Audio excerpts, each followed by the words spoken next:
My husband used my broken legs as an excuse to cheat with his ex, saying, "You're completely worthless right now. Every part of you is broken and useless. You can't even satisfy me anymore." So, I made sure those words cost him everything. You're completely worthless right now. Every part of you is broken and useless. You can't even satisfy me anymore. My husband Carter said those words to me while I sat in a wheelchair with both legs shattered, and his ex-girlfriend Vanessa stood in our living room with her arm around his waist. They'd walked into our apartment together at 10 p.m. like it was the most natural thing in the world, like I was just furniture they had to navigate around. I was 31 years old. Married 7 years. 8 weeks into recovering from a car accident that had pulverized both my femurs. And this was the moment I learned my marriage certificate had been written in disappearing ink. But here's what Carter didn't know. I was recording everything. And I was about to make sure those words cost him absolutely everything. Let me back up to the day my life shattered. Literally and figuratively. It was a Saturday in early March. One of those perfect spring afternoons where the air smells clean and the sun hits just right through the car windows. I was sitting in the passenger seat of our SUV, scrolling through photos on my phone from my sister Emma's baby shower. Tiny onesies decorated with elephants. Pastel pink cake with buttercream flowers. Emma's glowing face as she opened gift after gift, her hands resting on her 7-month belly. Carter was driving, one hand on the wheel, the other resting on my knee. This little unconscious gesture he always did. Some old Fleetwood Mac song was playing on the radio and he was humming along, slightly off-key, making me smile despite myself. We'd been married 7 years. The kind of marriage people write about in anniversary cards. We still held hands in movie theaters. Still left ridiculous notes on the bathroom mirror. That morning he'd written "You're beautiful even with toothpaste foam beard" in blue dry erase marker. I'd drawn a heart and added "You're tolerable even before coffee." Stupid little things that felt like love. My graphic design freelance business was thriving. I'd just signed 2 new corporate clients the week before. A tech startup needing a full rebrand and a local restaurant chain wanting menu designs. I was making more money than I'd ever thought possible working from our cozy 2-bedroom apartment in a neighborhood with good coffee shops and a Sunday farmer's market. Life felt stable. Normal. Safe in that way you never really appreciate until it's gone.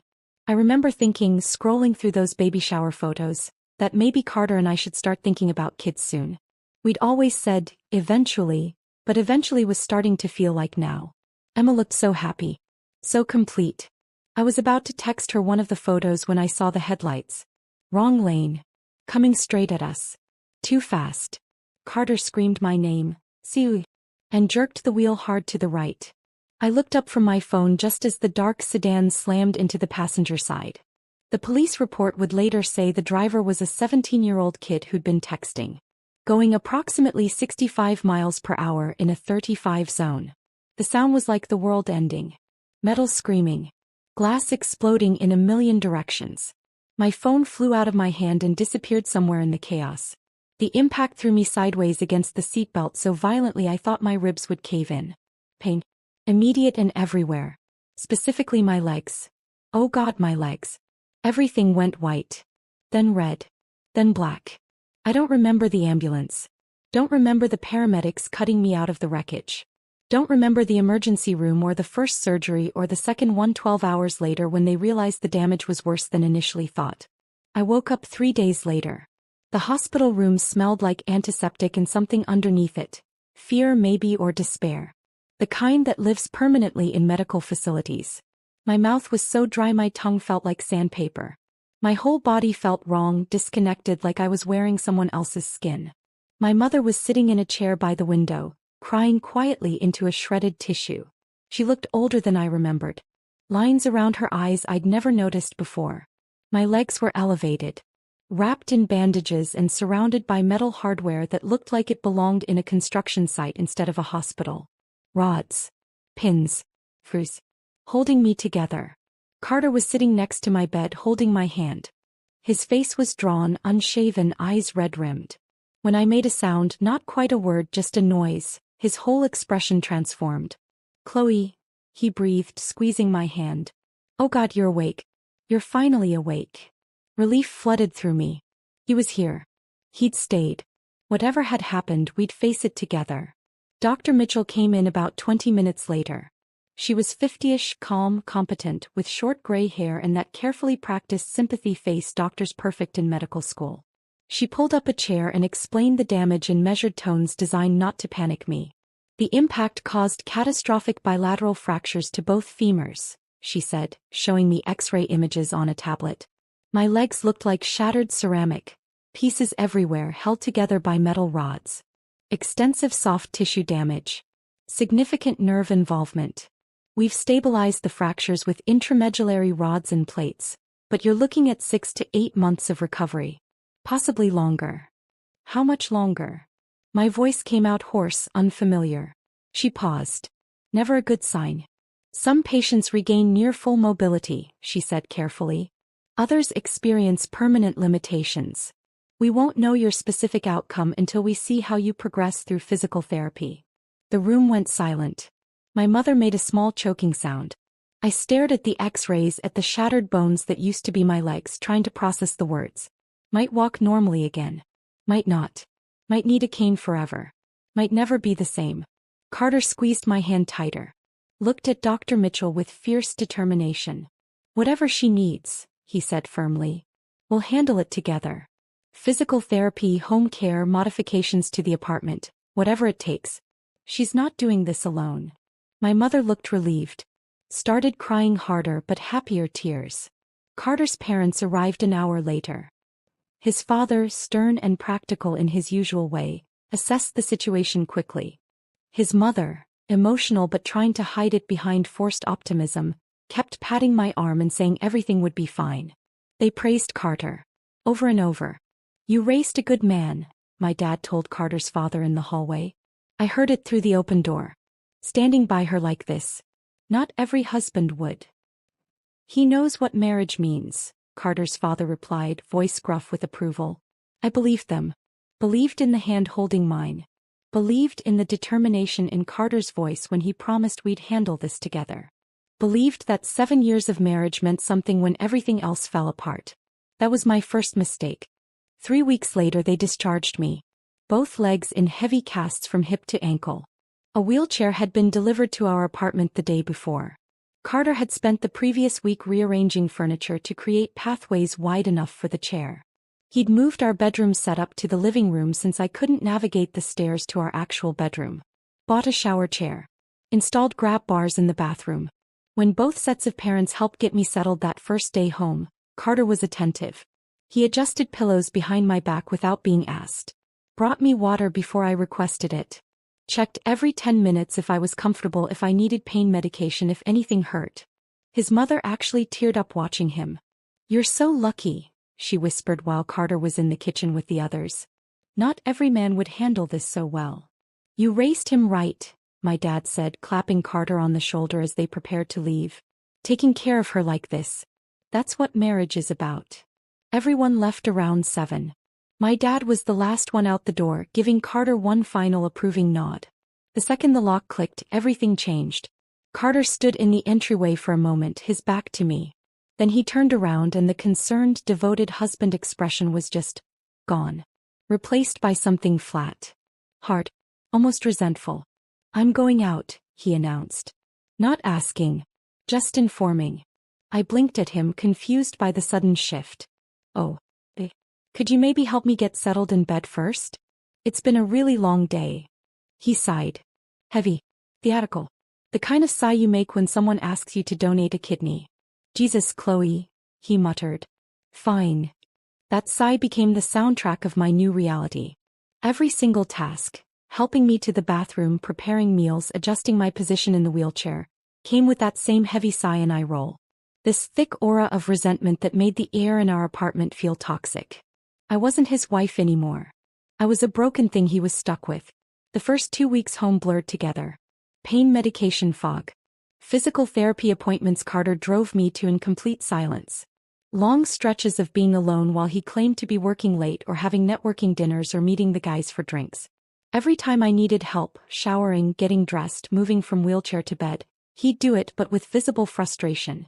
Eye rolls. Heavy sighs. Body language that screamed this was a burden he resented carrying. I started asking for less. Skipped meals because I didn't want to bother him. Waited hours to use the bathroom until I absolutely couldn't hold it anymore. Tried to do things myself and failed, then cried silently in the dark while Carter slept with his back turned. My best friend Jenna noticed during one of her visits. I'd lost weight. Had dark circles under my eyes that had nothing to do with pain and everything to do with stress. "Chloe, are you okay?" she asked carefully while helping me wash my hair in the kitchen sink. "Beyond the obvious, I mean. Something feels off." "I'm fine," I lied, forcing a smile. "Just adjusting." Another mistake in a growing list of them. Because I wasn't fine. And Carter wasn't the man I'd married. I just didn't know how bad it would get yet. Jenna showed up the next afternoon without calling first. She had a bag of takeout from my favorite Thai place and that determined expression she got when she knew something was wrong and wasn't leaving until she fixed it. "Lunch," she announced, letting herself in with the spare key I'd given her weeks ago. "And before you say you're not hungry, I got the pad thai with extra peanuts so you're eating." I was in my wheelchair by the window staring at nothing in particular. Carter had left at 8 that morning without saying where he was going. It was now past 1 and I hadn't heard from him. Jenna set the food down on the coffee table and pulled up a chair across from me. She studied my face for a long moment before speaking. "When's the last time Carter actually helped you with anything?" The question caught me off guard. "What do you mean?" "He helps." "Does he?" She gestured around the living room. "Because I've been coming here almost every day for 3 weeks and I've yet to see him do a single thing. I'm the one helping you shower. I'm the one bringing food. I'm the one doing your physical therapy exercises with you." "He's been working a lot," I said automatically, defensively. "Extra hours to cover the medical bills. This situation is hard on him too." Jenna's expression shifted from concern to something harder. "Agree. Chloe. You're the one with shattered legs and you're sitting here making excuses for him." I looked away, unable to meet her eyes. She leaned forward. "When did he start wearing cologne?" "Because I've known Carter 7 years and that man has never worn cologne in his life." "I don't know. Recently, I guess." "And his phone," she pressed. "Have you noticed it's always face down? That he takes it everywhere, even to the bathroom? That he practically jumps out of his skin if you get near it?" I had noticed. I'd been trying not to notice. "He's started dressing differently too," Jenna continued, voice gentler now but no less firm. "New shirts. Designer jeans. Going to the gym suddenly even though he's never been into fitness." "Chloe, these aren't signs of a stressed husband working extra hours." "Then what are they signs of?" I asked even though I knew. God, I knew. "He's not working late," Jenna said quietly. "He's somewhere else. With someone else." The words hung in the air between us. I wanted to argue. Wanted to defend him, defend my marriage, defend the 7 years we'd built together. But I couldn't because deep down I'd known for days. Maybe weeks. "I can't deal with this right now," I whispered. "I can barely deal with not being able to walk. I can't handle him cheating on top of everything else." Jenna reached over and squeezed my hand. "I know. But ignoring it won't make it go away." He was right. He was absolutely right. And once she'd said it out loud, I couldn't stop noticing. Carter's phone became the most obvious tell. It was surgically attached to his hand now. He took it to the bathroom, slept with it on his nightstand face down, practically had a panic attack if I asked to see a photo or check the time on it. New clothes kept appearing in his closet. Shirts I'd never seen him buy. Expensive jeans that definitely hadn't been there a month ago. He'd started styling his hair differently, using product that made it look deliberately messy in that way that takes effort. He left for work at odd hours. Saturday mornings at 7. Sunday afternoons at 3.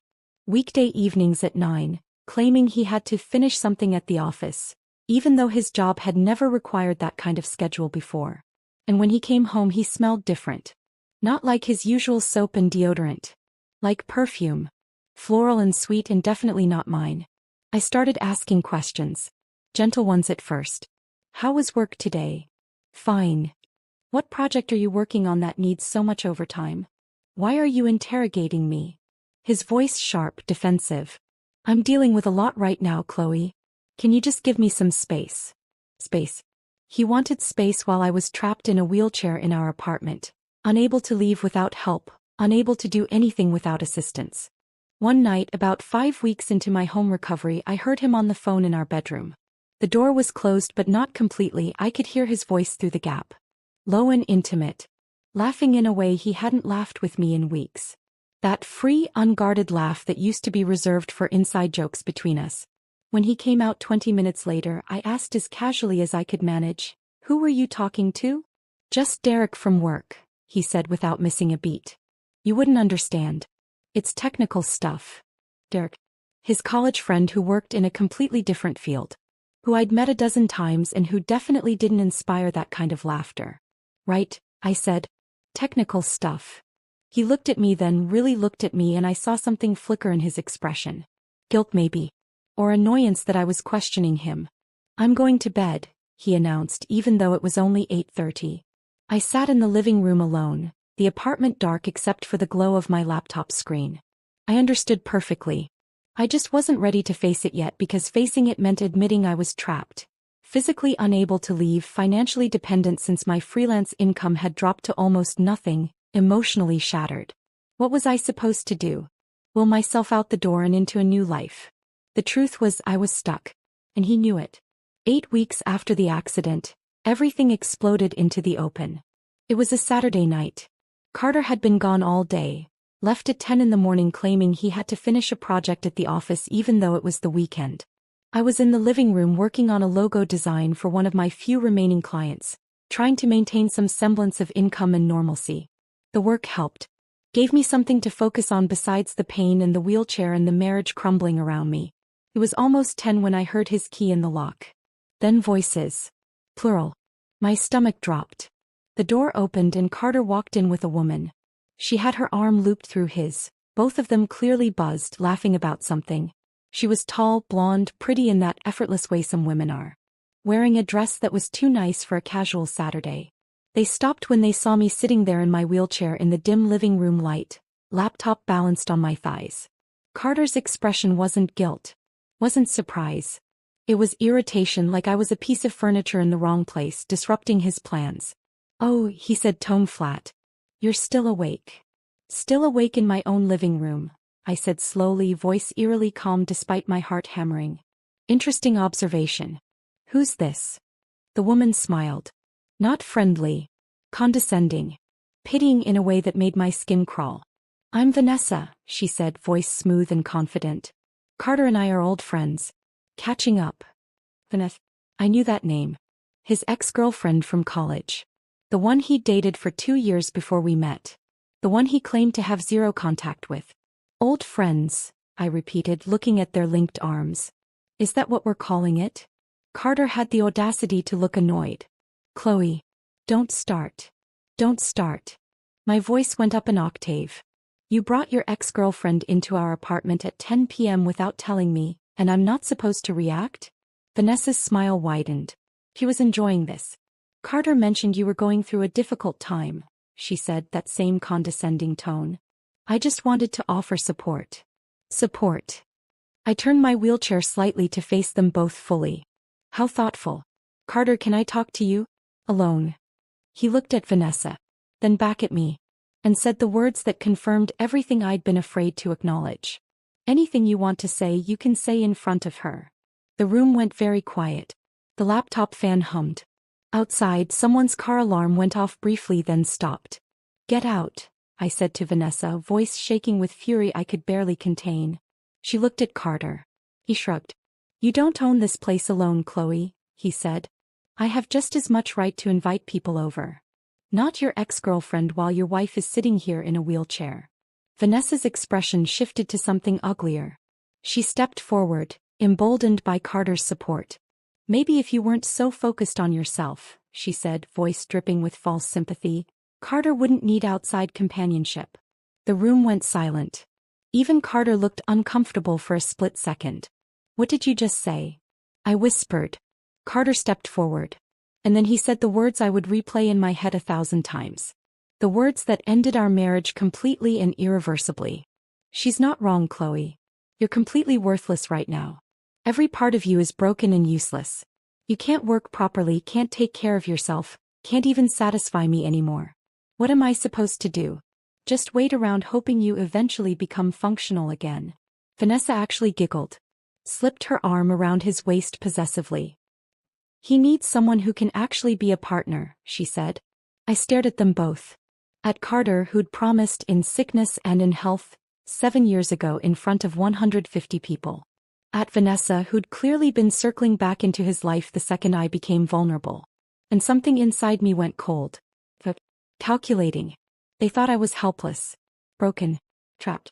They were about to learn exactly how wrong they were. Okay, I said quietly. Carter frowned. Vanessa looked confused. They'd clearly expected tears, begging, maybe a dramatic breakdown. Okay, what? Carter asked. Hey. I understand completely. Thanks for the honesty. I closed my laptop, set it carefully on the side table. You should both leave now. Leave. Carter actually laughed. I live here. Then she leaves, I said, voice steady despite my heart hammering. Or I call the police and report her for trespassing. Vanessa's smug smile vanished. You can't be serious. Watch me. I pulled out my phone, held it up so they could both see. This apartment lease is in my name. My late grandmother's trust fund paid the deposit and covers 70% of the rent. Legally, I can decide who's welcome here. And she's not. Carter's face went red. You're being ridiculous. I'm being clear. She goes or I dial 911 right now. Vanessa looked at Carter, waiting for him to fight for her, to defend their relationship. He stood there, torn between his pride and the reality of legal consequences. Finally, he nodded toward the door. This is temporary, Vanessa hissed at me as she grabbed her purse. He's already done with you. The door slammed behind her.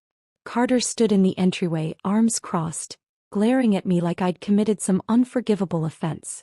Happy now? He asked. Not even remotely, I said. But we'll talk about this tomorrow when you're sober. He went to the bedroom. Slammed that door too. Within seconds I heard his voice.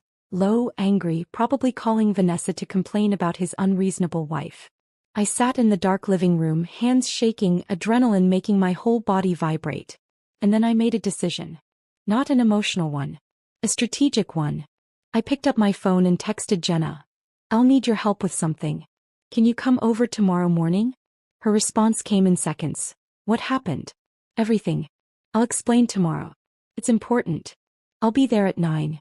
Then I scrolled through my contacts and found Richard Pemberton, the attorney who'd handled my grandmother's estate 2 years ago. Left a voicemail asking for an urgent consultation about divorce options. Called my bank's 24-hour customer service line. Explained I needed to discuss separating finances from my husband. The representative said they could send a mobile banker to my apartment given my current disability. By 2 a.m, sitting alone in that wheelchair in the apartment my inheritance funded, I felt something shift inside me. Not heartbreak. That would come in waves later, catching me off guard at random moments. This was colder. Clearer. Sharper. Carter had shown me exactly who he was when I needed him most. Now I'd show him what happened when you underestimated a woman you'd broken. I wouldn't cry. Wouldn't beg. Wouldn't give him the satisfaction of seeing me destroyed. I would document. Plan. Execute. Jenna arrived at 9 sharp the next morning. Carter had already left. No note, no explanation, just gone before I woke up. She came in carrying coffee and that determined expression I'd seen a handful of times over the years. The expression that meant she was ready to go to war for someone she loved. Tell me everything, she said, sitting across from me. I did. Every word Carter had said. Every detail about Vanessa. The arm around his waist. The condescending smile. The way he told me I was worthless while she stood there giggling. Jenna's face went from concerned to furious to something colder. More determined. Okay, she said when I finished. What do you need? I had a list. I'd been working on it since 2 that morning. Security cameras, I said. I need them installed today. Living room, entrance, kitchen. Nothing in bedrooms, just common areas.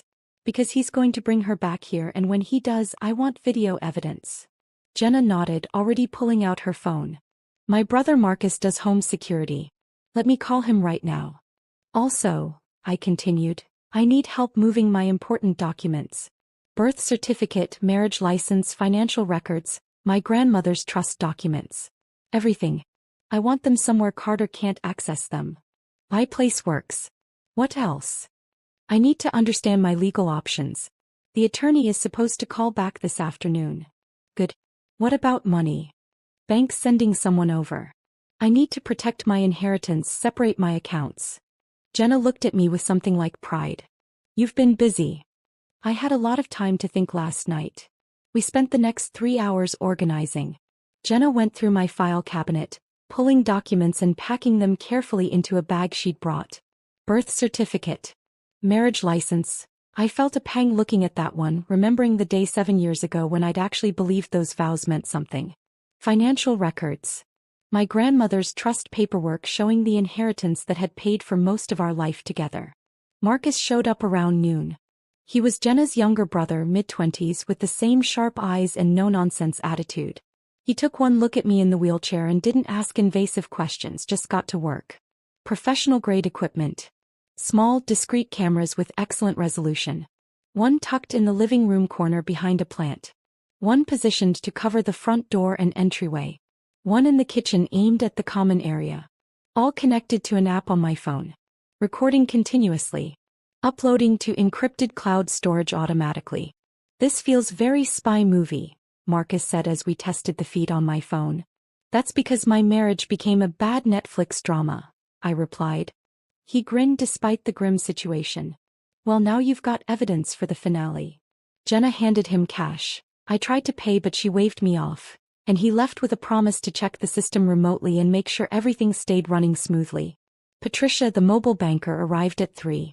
Professional woman in her 50s with kind eyes and a no-nonsense demeanor. She set up her laptop on the coffee table and showed zero judgment as I explained the situation. I need to protect my inheritance, I said. Separate my freelance income. But I don't want to do anything that could hurt me legally in divorce proceedings. Smart thinking, Patricia said. She walked me through the process. Opening a new individual account in just my name. Transferring my inherited money, completely protected as premarital assets. Moving my current freelance income. Leaving shared expenses accessible from the joint account to show I wasn't trying to financially destroy him, just protect myself. Protect yourself first, play fair second, Patricia said as she finished the paperwork. That's the order that keeps you safe in divorce. Richard, my attorney, called at 4. I gave him everything. The confrontation, Carter's exact words, Vanessa's presence. The camera system now recording everything, the financial separation I'd just completed. You're doing this exactly right, Richard said, approval clear in his voice. Document everything. Keep detailed records. Don't engage emotionally. Let him dig his own grave and then we bury him with evidence. How long does divorce take? I asked. Depends on how cooperative he is. But with what you're describing, verbal abuse, infidelity, you owning the apartment, I'd estimate 2 to 3 months if he doesn't fight. Longer if he does, but he won't win. When Carter came home that night at 8, I was in the living room. The camera's recording everything from 3 different angles. You eat? He asked, not looking at me. Yeah. Good. That was our entire interaction. He microwaved something in the kitchen, took it to the bedroom, closed the door. I heard the TV turn on. Some sports game. He had no idea the walls were watching. The next 4 days followed the same pattern. Carter leaving early, 7, sometimes 6 in the morning. Returning late, 9, 10 at night. Minimal communication beyond bare necessities. Doing laundry, need anything? No. Ordering food, want some? Already ate. I spent the time productively. Researched divorce law specific to our state. Talked to Richard twice more, clarifying questions about asset division and proof of infidelity. Started a detailed log in a password-protected document. Carter's comings and goings, times his mood when he was home, any unusual behavior. I also started working on my physical strength. Not my legs. Those were still useless, casts heavy and uncomfortable. But my upper body. My physical therapist had given me exercises weeks ago that I'd barely done because asking Carter for help retrieving the resistance bands felt like too much trouble. Jenna brought new ones. Helped me create a routine. Arm curls. Shoulder presses. Core work that didn't involve my legs. The pain was excruciating. Muscles I'd neglected for weeks screaming in protest. Sweat pouring down my face. But I pushed through because if I was going into battle, and I needed to be as strong as possible. You're really doing this, Jenna said, watching me struggle through a set of exercises. I'm really doing this, I confirmed. Thursday night I was in the living room doing arm work with the resistance bands. 9 o'clock. Carter wasn't home yet, which had become normal. I heard his key in the lock at 9:15. Then I heard voices. Plural. My stomach dropped, but this time it wasn't fear. It was anticipation. The door opened. Carter walked in. Vanessa right behind him. He saw me mid-exercise, resistance band stretched between my hands, sweat on my forehead. And he actually rolled his eyes. Seriously? Can't you do that in the bedroom? This is my apartment, I said evenly, not stopping the exercise. I'll do this wherever I want. They stood there like I was the intruder. Like I didn't belong in my own living room. This was it. The moment I'd been waiting for. The cameras were rolling. We're going to hang out, Carter announced, gesturing toward the couch like he was offering Vanessa a seat in his personal living room. You should probably give us some privacy. I set down the resistance band. Let it fall to my lap. No. Simple. Direct. One word. Carter looked genuinely shocked. Like the concept of me refusing him something hadn't occurred to him in weeks. Excuse me. I said no. I'm not going anywhere. She needs to leave. Vanessa stepped forward and I could see the confidence radiating off her. Whatever lies Carter had been telling her, whatever version of our marriage he'd painted where I was the problem and he was the victim, she believed it completely. Look, Chloe, she said, voice dripping with false sympathy. I get that this is hard for you, but Carter and I are together now. You need to accept reality. Together. She said it so casually. So matter-of-factly. Like my marriage was just a formality they'd moved past. Like 7 years meant nothing. Like the vows Carter had spoken in front of our families and friends were just words that expired the moment I became inconvenient. Get out of my apartment, I said, voice steady despite the fury building in my chest. Carter crossed his arms. She's my guest. She's staying. This lease is in my name, I said slowly, deliberately. My money pays 70% of the rent. My grandmother's trust fund covers this place. Legally, she's trespassing. Vanessa actually laughed. A sharp, mocking sound. What are you going to do? She asked, looking down at me in the wheelchair with undisguised contempt. Roll over here and physically remove me? The room went very still. I looked at Carter. Waited for him to say something. To defend me. To tell his ex-girlfriend that mocking his disabled wife crossed a line. He said nothing. And then he made it worse. She can't do anything, Van, he said, and his voice had that same casual cruelty from days earlier. She's worthless right now. Completely broken and useless. Can't work a real job, can't take care of herself, can't satisfy me in any way that matters. That's why I need someone functional. Someone who actually works. Vanessa smirked. Moved closer to him. Slipped her hand into his. Someone who can keep up, she added. I pulled out my phone. Started dialing 911. Carter's eyes went wide. What the hell are you doing? Calling the police, I said calmly, thumb hovering over the call button. She's trespassing. You've both been warned. Now there are consequences. You're insane, Vanessa shrieked. I pressed call. The operator answered on the second ring. 911, what's your emergency? Yes, I have an unwanted person in my apartment refusing to leave. I'm disabled and unable to physically remove her myself. I need assistance. Carter lunged forward, reaching for my phone. I rolled backward in the wheelchair, faster than he expected, staying out of reach. She's my wife and she's having some kind of breakdown, Carter said loudly, voice pitched so the operator would hear. She's not thinking clearly. Sir, I'm speaking with the caller. The operator cut in, voice firm and professional. Ma'am, are you in immediate danger? Potentially, I said, keeping my eyes on Carter as he stood there breathing hard, face purple with rage. My husband is becoming aggressive and his guest is refusing to leave after multiple requests. Officers are dispatched to your location. Stay on the line. Vanessa's confidence evaporated like steam. Her face went pale. Carter, I'm not dealing with cops, she said, already backing toward the door. I'm leaving. Don't you dare, Carter started. Figure out your situation, she told him, grabbing her purse from where she dropped it on the couch. And then she ran. Literally ran out the door and down the hallway. So much for their great romance. So much for being together. The second real consequences appeared, she abandoned him without a backward glance. Carter stood there breathing hard, staring at me with something close to hatred. You just ruined everything, he said. No, I replied calmly, phone still at my ear, operator still on the line. I documented everything. There's a difference. The officers arrived 6 minutes later. I heard their knock, professional firm, and called out that the door was unlocked. 2 of them. One older male officer, maybe late 40s, with graying hair and the calm demeanor of someone who'd seen everything. One younger female officer, 30s, sharp-eyed and observant. They took in the scene immediately. Me in the wheelchair, medical equipment visible in the corner. The shower chair, the medication organizer, the physical therapy bands I'd been using. Carter standing in the middle of the room, face still red, body language aggressive. Evening, the older officer said. We got a call about a trespassing incident? Yes, I said, keeping my voice calm and clear. My husband brought his girlfriend here despite my repeated objections. I asked her to leave.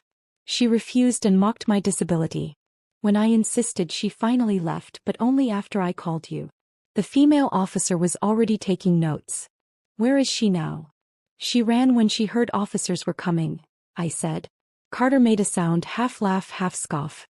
This is ridiculous. Chloe's being vindictive. Using her injury to control the situation, to manipulate. Sir, the older officer interrupted. Let her finish. I explained everything. Calmly. Factually. This wasn't the first time he'd brought Vanessa here. The verbal abuse. His words about me being worthless. The escalation tonight. I mentioned my disability made me vulnerable. That I couldn't physically defend myself or leave if the situation became dangerous. Carter tried to spin it differently. Said I was being controlling. That I was weaponizing my disability. That his friend had just been trying to offer support. The female officer looked around the apartment again. Really looked. At the wheelchair. The medical equipment. The setup that made it obvious someone was recovering from serious trauma. Sir, she said to Carter, is this your apartment? I live here, he said defensively. Is your name on the lease? He hesitated. I could see him weighing his options. It's our apartment. That's not what I asked, she said, voice patient but firm. The lease is in her name, he admitted. But I live here. I pay bills. I have rights. But nothing, the older officer cut in. If she's asked someone to leave her leased property and they refused, that's trespassing. The fact that you're married doesn't override her legal rights as the leaseholder. I watched Carter process this. Watched him realize his assumptions about automatic rights to everything were wrong. Am I being arrested? He asked, voice quieter now. Not tonight, the female officer said. But we're documenting this incident. Ma'am, do you feel safe with him here? I paused. Let the question hang in the air for several seconds. I'm not sure anymore, I said honestly. Tonight was escalating. I don't know what happens next time. That got written down in the report. The officers asked Carter to step outside. They talked to him on the building's front steps for 15 minutes. I could see them through the window. The older officer doing most of the talking, Carter's body language defensive at first, then gradually deflating. When they came back, the older officer handed me a card. We've advised your husband that any future incidents will result in arrest, he said. We've also given him information about finding alternate accommodation if the situation remains untenable. You should consider filing a formal complaint if this pattern continues. Thank you, I said. They left. Carter came back inside and went straight to the bedroom without looking at me. I heard drawers slamming. Things being shoved around. Hangers scraping against the closet rod. He emerged 20 minutes later with a duffel bag stuffed full. I'm staying at Derek's, he announced. Derek. His college friend who lived across town. This is temporary. We'll figure out the apartment situation with lawyers. Hey, I said. He stopped. Seemed surprised I wasn't crying or begging him to stay. That's it, he asked. Just okay? What else is there to say? You made your choices. Now you deal with the consequences. He stared at me for a long moment. Like he was looking at a stranger. Like the woman he'd married had been replaced by someone he didn't recognize. Which I suppose I had been. The woman he'd married wouldn't have called police. Wouldn't have fought back. Would have accepted his cruelty and tried to fix herself to meet his standards. But that woman died somewhere between his first resentful sigh and his declaration that I was worthless. That woman died when he brought his ex-girlfriend into our home and expected me to just accept it. You'll regret this, he finally said. I really won't, I replied. He left. I heard his footsteps in the hallway. Heard the elevator ding. Heard the building's front door close. I sat in the quiet apartment, surrounded by the life we'd built together, and felt nothing but relief. The pretending was finally over. I called Richard first thing the next morning. I'm ready to file, I said when he answered. Good. Can you come to my office today? I'll need a ride. My friend Jenna can bring me.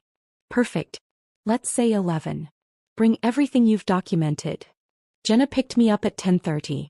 Helped me into her car, folded the wheelchair and put it in the trunk with practiced efficiency. She'd done this dozens of times by now. You okay? She asked as we pulled out of the parking lot. I'm fine.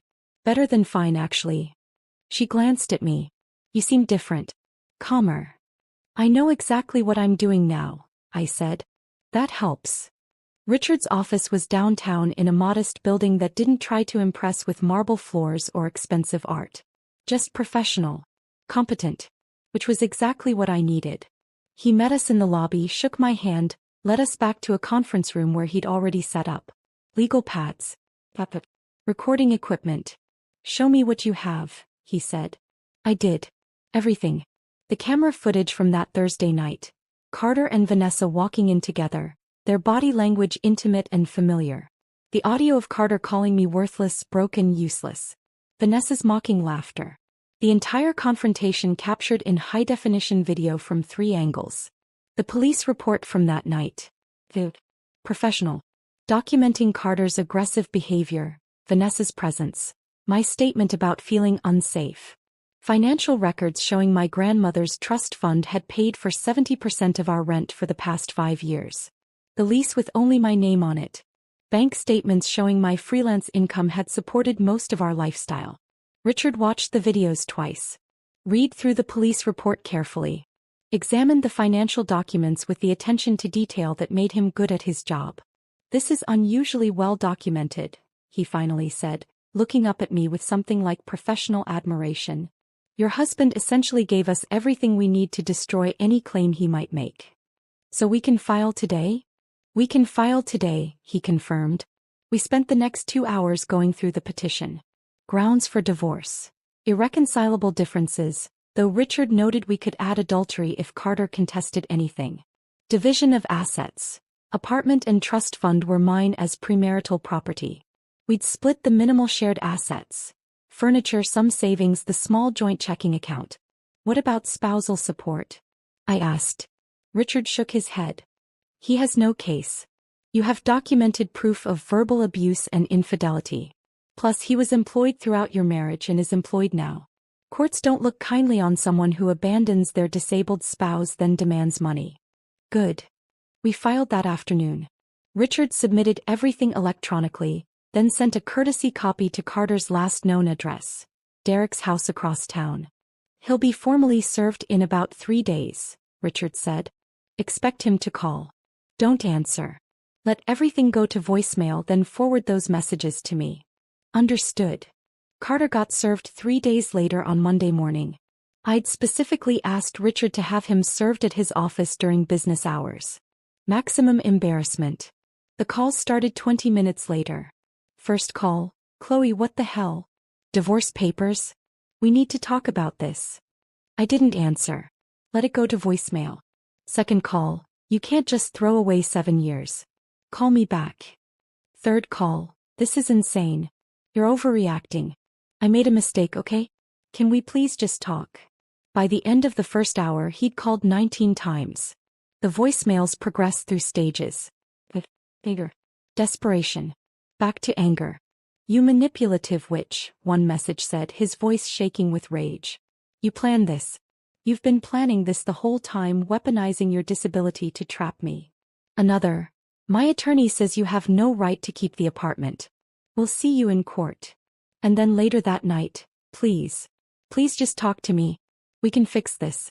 I'll go to counseling. Whatever you need. Just call me back. I forwarded every single message to Richard. Perfect, he said when I called him the next morning. Especially that one about weaponizing your disability. He's making our case for us. Carter's parents called 2 days after he was served. I almost didn't answer, but curiosity got the better of me. Chloe. His mother's voice was tight. Controlled. Agree. We need to talk about what you're doing to Carter. What I'm doing to him. He's devastated. He told us you trapped him. That you're weaponizing your injury to force out his friend who was just trying to help during a difficult time. That you called the police on him for no reason. I let her talk. Didn't interrupt. Let her defend her son for 5 full minutes. Every accusation, every justification, every claim that I was being unreasonable and vindictive. When she finally paused for breath, I spoke. Are you finished? Silence. Good. Now let me tell you what actually happened. My voice was calm. Steady. Carter brought his ex-girlfriend into our apartment while I was recovering from an accident that shattered both my legs. Multiple times. When I confronted them, he told me I was completely worthless, broken, and useless. That I couldn't satisfy him anymore. His exact words. I have video evidence of this, by the way. The police were called because his girlfriend was trespassing in my apartment after I asked her to leave and she refused. Would you like me to send you the footage? Or the police report? Or the recording of your son calling me a manipulative witch in a voicemail? The silence on the other end was absolute. We didn't know any of this, his mother finally whispered. How you do, I said. Your son didn't leave because I'm difficult. He left because I refused to let him disrespect me in my own home while I'm learning to walk again. He left because I wouldn't just accept him cheating on me while I was disabled. That's what happened. Not the story he told you. She made a small sound. Maybe a sob. Maybe just shock. I have to go, she said. The call disconnected.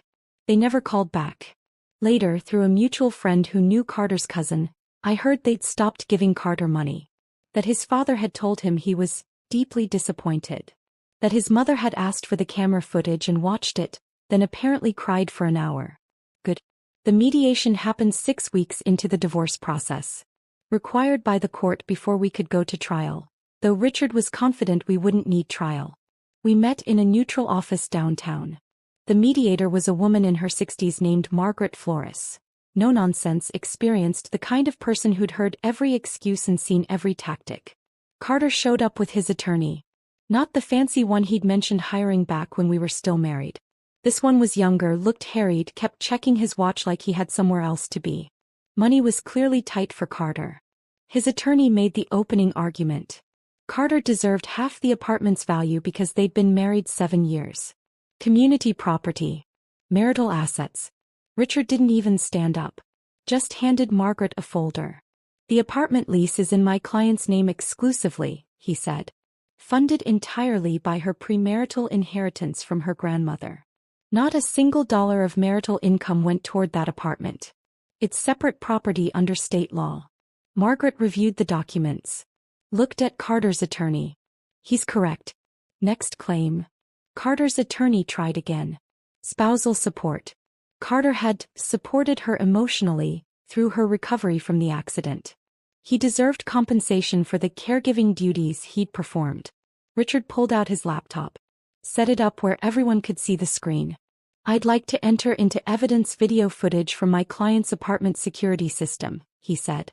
He played the video from that Thursday night. Carter and Vanessa walking in together. The confrontation. Carter's words, "You're completely worthless right now. Every part of you is broken and useless. You can't work properly, can't take care of yourself, can't even satisfy me anymore." Margaret's expression went cold. "Mr. Bennett," she said, looking directly at Carter. "That is not support. That's abandonment and verbal abuse." Carter's face went purple. "That's taken out of context." "The context," Richard interrupted smoothly, "is that he said these things to his disabled wife while his ex-girlfriend stood in their apartment." Carter's attorney tried one more time. The police report was exaggerated. His client had been unfairly portrayed. Richard had the officer's body cam footage. Margaret watched 30 seconds, then held up her hand. "I've seen enough. Here's my recommendation. Mr. Bennett receives his personal vehicle, his personal belongings, and half of the couple's shared checking account balance, which I see is approximately $6,000. Mrs. Bennet retains the apartment, her inheritance, and all premarital assets. No spousal support. No claim to separate property. Both parties responsible for their own legal fees. That's not fair, Carter started. That's generous, Mr. Bennet, Margaret cut in. Given what I've seen today, you're lucky your wife isn't pursuing additional damages for emotional distress. The mediation was over in 47 minutes. Carter got his car, his clothes, his personal belongings. $3,000 from our checking account. 0 claim to my apartment. 0 claim to my trust fund. 0 spousal support. His attorney advised him to sign. He signed. The divorce was finalized in 9 weeks total. Record speed, Richard said. Most divorces took 6 months minimum. But most divorces didn't have this much documentation. This much clear evidence of fault. I expected to feel something when Richard called to tell me the final papers had been filed. Sadness. Relief. Maybe anger. Instead I felt light. Like I'd been carrying a weight so long I'd forgotten it was there, and now suddenly it was gone. How do you feel? Jenna asked when I told her. She'd driven me to get coffee. Real coffee this time, not decaf, because I was finally off the heavy pain medications. I thought about it while I sipped my latte. Free, I finally said. Damaged but free. She squeezed my hand across the table. You're not damaged. You're recovering. There's a difference. That distinction mattered more than she knew. Carter had tried to convince me my injury made me worthless. That being disabled meant I deserved to be abandoned, cheated on, discarded. The divorce proved something different. Proved I was worth fighting for, worth my own fight. That night, alone in my apartment that was finally, legally, solely mine, I slept better than I had in months. The morning after the divorce finalized, I woke up early and called Dr. Mitchell's office. I want to accelerate my physical therapy, I told the receptionist. Whatever it takes. I'm ready to push harder. She scheduled me for an evaluation that afternoon. Dr. Mitchell examined my legs carefully, comparing new x-rays to the ones from 2 months prior. She studied the images for a long time, her expression thoughtful. The bone healing is progressing better than expected, she finally said. Nerve function appears to be returning faster than we initially projected. I think we can start attempting partial weight-bearing exercises. When? I'll have Marco start with you tomorrow if you're ready. But Chloe, I need you to understand, this is going to be extremely painful. We're asking bones and nerves that have been traumatized to start functioning again. Some patients find it overwhelming. I'm ready, I said. I wasn't ready. Nothing could have prepared me for that first session with Marco the next day. He was my physical therapist. Late 30s, former college athlete, the kind of person whose enthusiasm was usually infectious.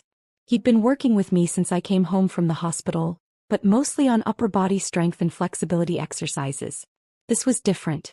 He led me to the parallel bars, 2 waist-high metal rails about 3 feet apart. They looked innocuous, like something from an elementary school playground. We're just going to try standing today, Marco said. I'll be right here. You'll hold the bars. We'll see how much weight your legs can bear. He helped me transfer from the wheelchair to a position between the bars. My hands gripped the cold metal. My legs, still weak, still foreign, hung uselessly beneath me. Okay, Marco said. On 3, try to push yourself up. I've got you. 2. 3. I pushed. The pain was instant and absolutely breathtaking. Not pain like a cut or a bruise. Pain like someone had driven railroad spikes through both femurs and then set the nerves on fire. Pain that made my vision go white around the edges. I made a sound, not quite a scream, more like a choked gasp. You're up, Marco said, voice urgent and encouraging. You're standing, Chloe. You're doing it. I was shaking so violently the parallel bars rattled. My legs felt like they belonged to someone else. Like they might collapse at any second. The room tilted. My stomach lurched. I'm going to be sick, I managed. That's normal. Breathe. Just breathe. You're doing amazing. I lasted maybe 15 seconds before my legs gave out and Marco caught me, easing me back into the wheelchair. I was crying. Couldn't help it. The pain was still reverberating through my body like aftershocks. Marco crouched down to eye level. That was incredible. 15 seconds on your first try? Most patients can barely manage 5. It felt like dying, I said through tears. I know. But you did it. And tomorrow we'll try for 20 seconds. He looked concerned, probably thought I'd refuse to come back. That I'd decide it was too much. We can stop, he said gently. This is huge progress already. We don't have to push. I looked at him through tears I refused to let keep falling. Keep going, I said. Tomorrow. 20 seconds. I'll be here. We worked 5 days a week after that. 2 hours per session. Marco pushed me hard but never past what my body could handle. Standing exercises. Weight shifting. Tiny movements that felt monumental. Progress was agonizingly slow. Measurable in seconds. Week 1.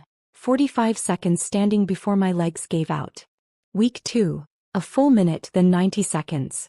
Week 3. 3 minutes with minimal trembling. Carter didn't know about any of this. We had zero contact.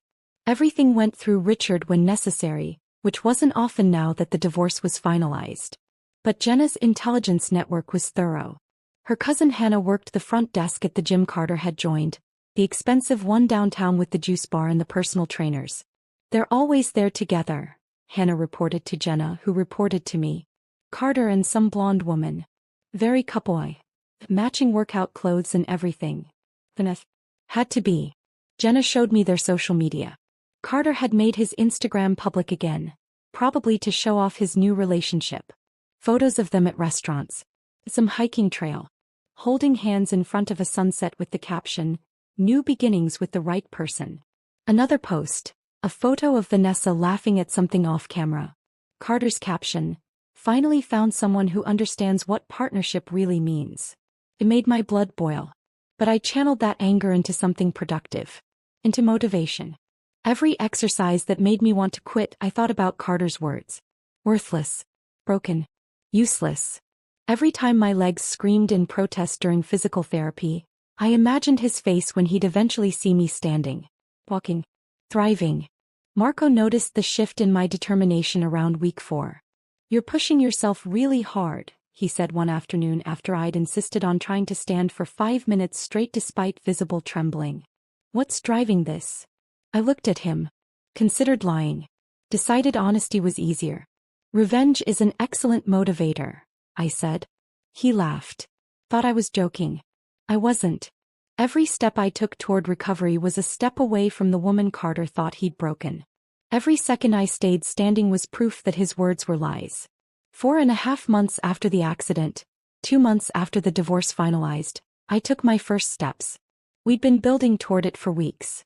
Standing exercises had progressed to weight shifting. Weight shifting to lifting one foot slightly off the ground while holding the parallel bars. Then the other foot. Marco brought in a walker that morning. Standard aluminum frame with tennis balls on the back legs. "Today we try walking," he announced. My stomach dropped with nervousness and anticipation. He positioned the walker in front of me while I stood gripping the parallel bars. My legs were trembling but holding. "Transfer your hands to the walker. I'll be right behind you.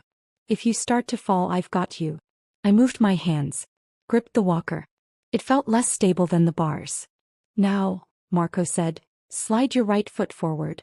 Just a few inches." I did. The movement was awkward, painful, but my foot moved. Good. Now left foot. I slid my left foot forward. "That's one step." He just took one step. "Do it again." Right foot. Left foot. 3 steps total before my legs started shaking too badly to continue. I collapsed into the wheelchair Marco had positioned nearby, gasping and crying and laughing all at once. "That's exceptional progress, Chloe," Marco said, grinning like a proud parent. "Most patients at your stage are still just standing. You're walking." "I'm spite walking," I corrected through tears. "There's a difference." He didn't understand. But Jenna did when I called her immediately after the session. 3 steps, I said as soon as she answered. "Oh my God, Chloe." With a walker. Marco's spotting me. But I walked. "That's amazing. Does Carter know?" "Not a clue," I said. "And he's not going to know until I'm ready." That felt like power. The kind Carter had taken from me when he called me worthless. The kind I was taking back one painful step at a time. Over the next 3 months I graduated from walker to cane. It wasn't smooth. There were setbacks. Days when my legs wouldn't cooperate, when the pain was too much, when I cried from frustration. But I kept pushing. By month 7 post-accident, I could walk across my apartment independently with just the cane. Slow, careful steps, but independent. By month 8, I was walking to the corner coffee shop. 3 blocks from my apartment. Took me 20 minutes when it used to take 5, but I made it.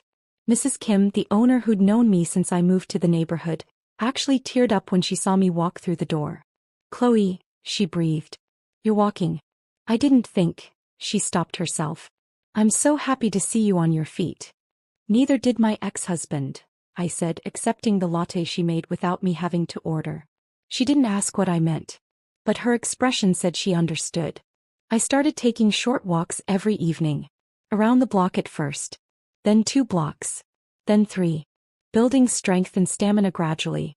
Each walk felt like a small rebellion against everything Carter had tried to make me believe about myself. That I was broken. That I was worthless. That I would never be whole again. Every step proved him wrong. 4 months after the divorce finalized, 8 months after the accident, I was home with Jenna on a Saturday afternoon when my phone buzzed. Security camera alert. Motion detected at front door. I picked up my phone and opened the app. The camera feed showed someone standing in my hallway facing my door. Carter. My stomach dropped. He looked rough. Unshaven, at least 3 or 4 days of stubble darkening his jaw. Wrinkled button-down shirt that looked slept in. Dark circles under his eyes suggesting he wasn't sleeping well. He'd lost weight. His face looked gaunt, hollow. He was holding a shopping bag. I recognized the logo, the specialty coffee shop downtown where I used to buy beans before the accident. "That him?" Jenna asked, looking over my shoulder at the screen. I nodded, unable to speak for a moment. "Want me to get it?" She was already standing, protective instinct fully activated. "Nah," I said, setting the phone down and reaching for my cane. "I got this." I stood up. Still needed the cane for balance, but I was standing under my own power. Walking across my living room toward the door. Jenna positioned herself several feet behind me. But I opened the door wide. Left it open. Wanted witnesses to whatever was about to happen. Carter's jaw literally dropped when he saw me standing there. "Chloe," he breathed, eyes going wide. You're walking." "Observant as ever," I said, voice flat and cold. "What do you want?" He tried to smile. The expression looked wrong on his face, like he'd forgotten how. Like his facial muscles couldn't quite remember the movement. He held up the bag. "I brought you something. Your favorite coffee beans. That Ethiopian blend you love. Thought maybe we could talk." I stared at him. This man who'd cheated on me while I was disabled. Who'd told me I was completely worthless and broken. Who'd brought his girlfriend into our home while I recovered from a life-altering accident that wasn't my fault. Who'd abandoned me when I needed him most. And now that he'd apparently seen me walking somewhere around town, the grocery store maybe, or the coffee shop, he showed up with coffee beans like that would somehow undo months of betrayal and cruelty. "Let me understand this," I said slowly, deliberately. "You saw me walking and that's when you decided to reach out?" "It's not like that." He scrambled for words, shifting his weight from foot to foot. I've been thinking about us. About everything. For months now." "Really?" "Yeah. Really." He took a breath. "Vanessa and it didn't work out. She was just using me for money and status. You were right about her all along." "Cool story," I said. "I'm serious, Chloe." He stepped closer to the doorway. Not inside, he wasn't that stupid, but closer. "I made mistakes. Huge mistakes. I was scared and overwhelmed when you got hurt. I didn't know how to handle it. I handled it terribly. But we had 7 good years before this. That has to count for something." I leaned on my cane. Jenna stood silent behind me, arms crossed, expression hard. "You want to know what those 7 years are worth?" I said. "About the same as those coffee beans. Which is nothing to me." His face crumpled. Actual emotion finally breaking through whatever rehearsed speech he'd prepared. "Don't say that. We loved each other. We built a life together. We can rebuild. I'll go to counseling. I'll do whatever you need. Just give me another chance." "You tried to build a new life while mine was shattered," I said. "I was just the foundation you stood on until you found something you thought was better. Then you tried to demolish me on your way out. That's not fair." His voice took on a defensive edge. "You weren't exactly easy to live with. You were depressed and demanding, and I had pulverized legs. I cut him off. I was learning to walk again. Sorry I wasn't sunshine and roses while my body was destroyed and my husband was cheating on me. He flinched at the word, cheating. Look, he said, voice dropping lower. More desperate. I know I messed up. I know I hurt you. But I'm asking for forgiveness. For another chance. We can start over. Why now? I asked. Why show up now 8 months later, for months after our divorce finalized? He hesitated. And in that hesitation I saw the truth. Vanessa took me for everything, he finally admitted, voice barely above a whisper. She convinced me to invest in some opportunity. Said her friend was starting a company that we'd get in on the ground floor. I gave her $30,000. $30,000? I stared at him. Where did you even get that kind of money? Borrowed it from my parents. He couldn't meet my eyes. The investment was fake. She disappeared with the money. I couldn't make rent. Got evicted from Derek's place when I couldn't pay what I owed him. I'm broke, Chloe. Completely broke. I lost everything. There was the real reason for this visit. He didn't miss me. Didn't regret what he'd done. Didn't have some sudden moral awakening about his behavior. He was broke and desperate and needed someone to use financially. I need help, he said. Just temporary. Just until I get back on my feet. You have the apartment, the trust fund. You could. Then call Vanessa, I interrupted. Oh wait, she bailed when you became the liability. Funny how that works. You're being cruel. No. I'm being honest. You showed me exactly who you are when things got hard. I'm just refusing to forget. His expression hardened. The desperation sliding away, replaced by something uglier. So that's it, he asked, voice rising. After everything I did for you, all the years I supported you, one mistake and you throw it all away? One mistake. I almost laughed. Carter, you're delusional. He held out the bag of coffee beans. Shook it slightly. Just take the coffee, he said. Please. I drove an hour to bring this to you. No. Take it, Chloe. No. Don't be difficult. Just take the coffee. No. He threw the bag at me. Not handed it. Not set it down. Threw it like he was launching a basketball at a hoop. The bag sailed through the air. I tried to catch it, pure instinct. But my coordination was still rebuilding after months of not using my hands for anything requiring quick reflexes. The bag slipped through my fingers and hit the floor hard. The glass container inside shattered on impact. Coffee beans and glass shards exploded across my entryway floor in a spray of brown and glittering fragments. Look what you made me do. Carter yelled, pointing at the mess. You made me do that. Jenna stepped forward immediately, positioning herself between me and Carter. Dude, she said, voice deadly calm. You literally just threw it at her. She wouldn't take it. This is her fault.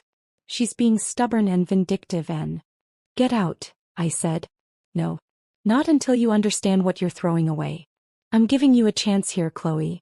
A chance to fix this. To have your husband back. You're not my husband. We're divorced. Get out of my building. Not until you listen to me. Jenna, I said calmly. Call the police. She pulled out her phone immediately. Carter's eyes went wide. The color drained from his face. What? Are you serious? I brought you a gift. You threw glass at me, I said. You're trespassing. And you're about to be arrested if you don't leave right now. This is insane. It's coffee. It's assault, Jenna said, phone already at her ear. And you're covered in evidence of your terrible life choices. Carter looked at the shattered glass. At the coffee beans scattered across the floor. At his empty hands. Reality finally penetrated. Fine, he said, voice shaking. I'm leaving. But you're going to regret this, Chloe. You'll end up alone and broken and you'll remember that I tried to give you another chance. I'll take my chances, I said. He left. Practically ran down the hallway toward the elevator. We waited until we heard the elevator ding and the doors close. Then Jenna called the police anyway. I want this documented, I told her. In case he comes back. The officers arrived 15 minutes later. Same female officer from before. She recognized me immediately. Mrs. Bennett, she said, then corrected herself. Sorry. Miss Bennett now, right? Right. She and her partner took statements. photographed the shattered glass and scattered coffee beans. Documented Carter's appearance, his demands, the thrown bag.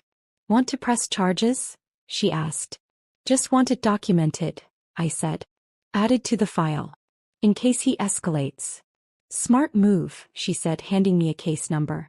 After they left, Jenna and I cleaned up the mess. Swept up the glass and coffee beans. Mopped the floor. You okay? She asked when we finished. I thought about it. Really thought about it. Yeah, I said. I actually am. And I meant it. I never heard from Carter again after that Saturday. No calls. No texts. No surprise visits. Nothing. But Jenna's intelligence network, extensive, thorough, and apparently unstoppable, kept me updated without me having to ask. Hannah saw him at the gym, Jenna reported about 2 weeks after the coffee bean incident. He looks terrible. Lost more weight. Apparently he's working at that big box store near the mall. Stocking shelves or something. Carter, who'd had a decent corporate job with benefits and a 401k, was now working retail. What about Vanessa? I asked. Jenna's smile was sharp. That's the interesting part. She's gone. Disappeared completely. Deleted all her social media. Hannah said Carter comes to the gym alone now. Looks miserable. Carter had been telling the truth about one thing. Vanessa had indeed scammed him. The $30,000 he'd borrowed from his parents. Gone. Invested in a complete fabrication. Some fake startup that never existed. His parents cut him off financially, Jenna added. Apparently his dad told him he needed to face the consequences of his choices and wouldn't give him another cent. Good. But the real justice came 6 months later. I was at a coffee shop, not Mrs. Kim's place, a different one, working on a client's website design when Jenna called. Turn on the news, she said. Local station.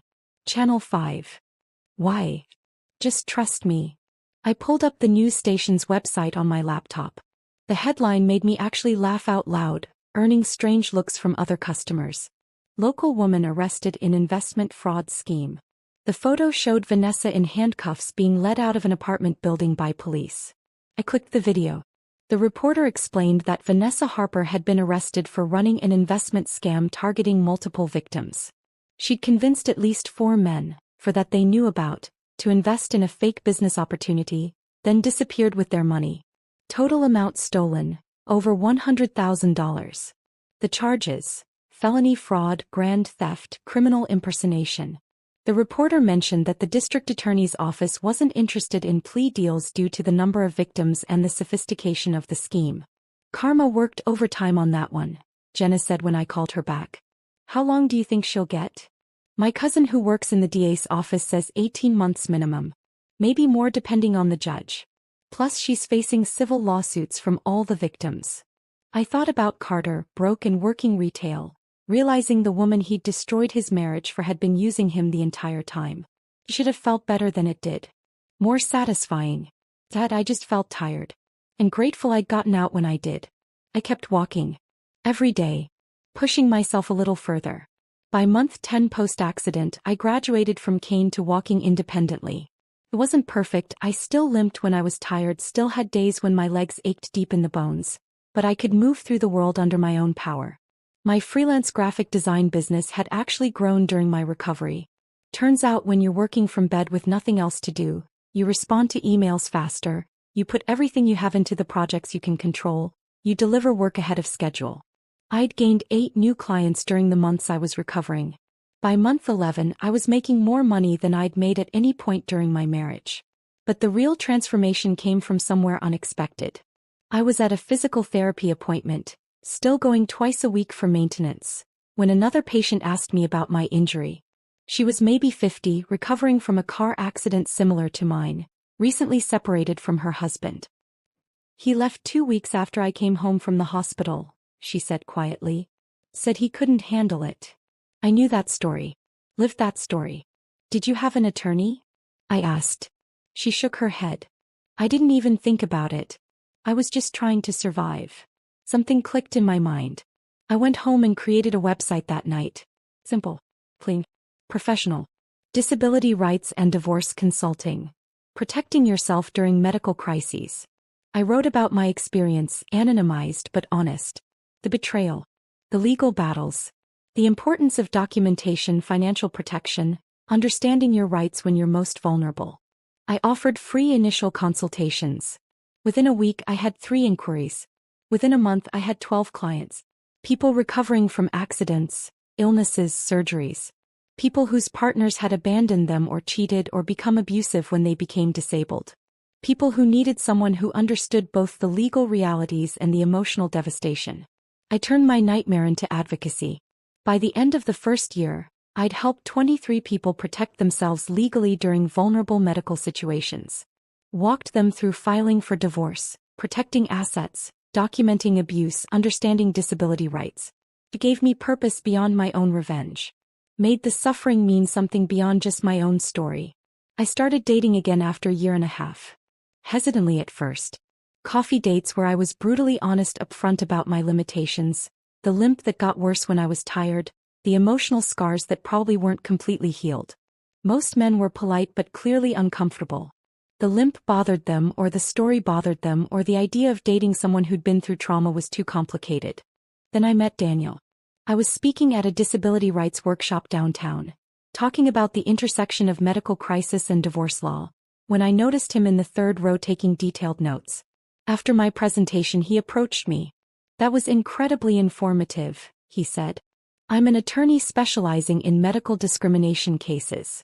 I should know this stuff cold, but you provided perspectives I'd never considered." We talked for 3 hours after the workshop ended. About law and advocacy and the gaps in the system. About how people who became disabled during relationships were uniquely vulnerable. He asked if I wanted to get coffee sometime. On our second date, when I explained my scars, physical and emotional, he said something that shifted my entire perspective. "Scars aren't defects," he said, looking directly at me. "They're evidence you survived something that tried to destroy you. That's not weakness. That's power." I almost cried. We took things slowly. He never made me feel broken or insufficient. When I had bad pain days, and I still had them, probably always would, he'd bring dinner and we'd watch movies, and he never once made me feel like a burden. When I had good days, we'd take long walks, and he never complained about my pace or suggested we should move faster. 6 months into dating, he met Jenna. She interrogated him thoroughly. Asked about his intentions, his past relationships, his views on disability, his financial situation, basically everything except his blood type. "This one's different," she told me afterward. "Keep him." I intended to. I never bought Ethiopian coffee beans again. Couldn't even walk past them in the grocery store without feeling a visceral physical reaction. My stomach would clench, my hands would start shaking slightly. But that was okay. Some triggers you don't overcome. You just learn to navigate around them. I replaced that coffee with a different blend. Created new morning routines. Built a life that looked nothing like the one I'd had with Carter. Jenna asked me once, almost 2 years after the divorce, if I'd forgiven him. We were having lunch at her place. Her daughter was napping upstairs. She'd had the baby 8 months earlier, a beautiful girl named Sophie. "Have you forgiven Carter?" she asked, pouring tea. I thought about it carefully. Really considered the question instead of giving an automatic answer. "I don't think forgiveness is the point," I finally said. "He showed me who he really was when I was most vulnerable. I'm not going to forget that or pretend it didn't matter. But I'm also not going to let it define my entire life. He took 9 months from me. I'm not giving him more." She nodded, understanding without needing more explanation. The truth was simpler than forgiveness or revenge. Some stains don't wash out. You can scrub and bleach and try everything, but they remain. But sometimes you realize the stain was never on you in the first place. It was on him all along. And I'd walked away clean. I still limped sometimes. Still had scars. Visible ones on my legs from the surgeries, invisible ones in places I couldn't show anyone. But I was walking. Under my own power. Building a life I actually wanted instead of one I'd settled for. Dating someone who saw my strength instead of my damage. Helping people protect themselves the way I'd had to learn to protect myself. Living in an apartment that was solely mine, filled with furniture I'd chosen, decorated the way I wanted, free from resentment and heavy sighs. Carter had tried to break me. Told me I was worthless and useless and broken. But every step I took proved him wrong. Every client I helped. Every morning I woke up in my own space without walking on eggshells. Every date with Daniel where I felt seen and valued. Every single day I built something better from the wreckage. That was my revenge. Not the legal victory, though that had been satisfying. Not his financial ruin, though that had been karmic. My revenge was living well. Was proving that the woman he'd tried to discard was worth more than he'd ever understood. Was walking away from the wreckage and building something beautiful from the broken pieces. And I never looked back. If this story of cold-blooded revenge had you hooked from start to finish, smash that like button right now. My favorite part was when Chloe stood up and walked to the door, showing Carter she'd literally risen above everything he said. What was your favorite moment? Drop it in the comments below. Don't miss more jaw-dropping revenge stories like this. Subscribe and hit that notification bell so you never miss another upload.